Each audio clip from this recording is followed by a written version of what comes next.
Dabar supažindinsiu jūs, kaip piešiamas ornamentas, kuris atrodys lyg tapetas. Tokio ornamento piešimą sudaro dvi dalys – spaudos sukūrimas ir lapo padengimas spaudais. Taigi pradėsime nuo pirmosios dalies.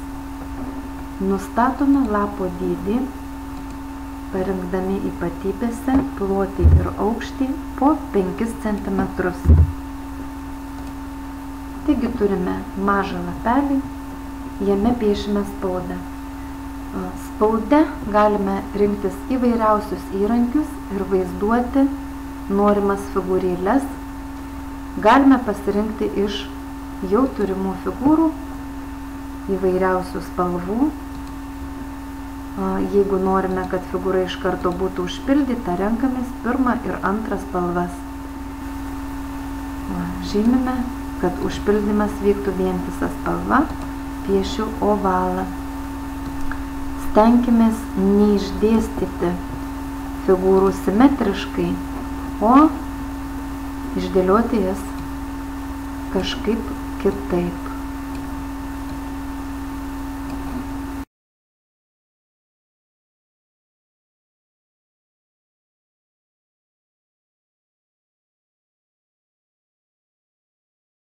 Sukūrę spaudą išsaugome, padėdami į savo aplanką BMP paveikslėlio formatu.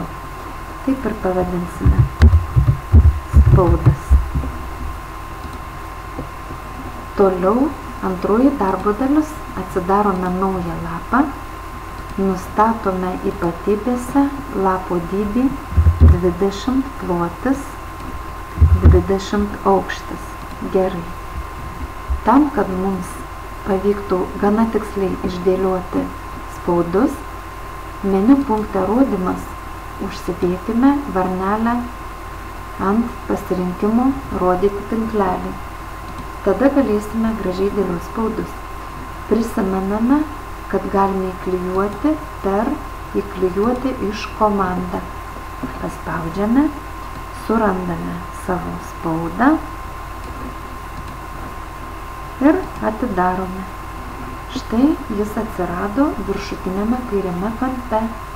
Neškime jį į viršutinį dešinį kampą. Paleiskime. Galbūt sutvarkykime jo vietą. Dabar galime iš karto naudoti kopijavimo komandas, ypač patogu naudoti trumpuosius klavišų derinius. Prisimenam, kad kopijuojame Ctrl+C pagalba, įklijuojame Ctrl+V. Nešame antrąjį spaudą greta pirmojo, tačiau mes jį pasuksime, meniu punkte vaizdas pasukti, atlikdami horizontalų veidrodinį atspindį. Tuomet galėsime gana tiksliai sudėti. Jeigu norime, galime net suglausti kai kurias linijas arba jas prakeisti. Priklauso nuo mūsų sumanymų, kaip atrodys mūsų tapetas. Aš paliksiu linijas atskirai. Tuomet, kai jau turime du spaudus, naudojame pažymėjimo įrankį. Įstikinkime, kad yra skaidrus pažymėjimas. Ir pažymime dabar jau du esančius spaudelius. Kopijuojame Ctrl+C, Ctrl+V ir nešame po apačią jau padėtų vaizdų. Dabar meniu punkte vaizdas pasuksime, kaip vertikalų veidrodinį atspindį padarysime. Štai, sudedame tvarkingai, vėl galime padaryti taip, kaip norime, suglausti ar truputį pakeisti. Aš norėsiu tiesiog palikti su tarpeliu. Štai padengėme lapą jau 4 spaudais. Dabar pažymime šių 4 spaudų bloką, vėl kopijuojame, įklijuojame, atnešame į reikiamą vietą.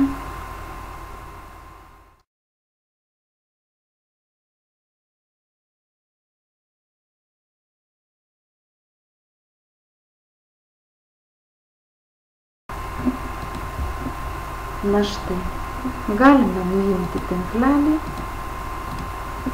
bei galime foną pakeisti, jeigu matome, kad išdėliota ne visai tiksliai.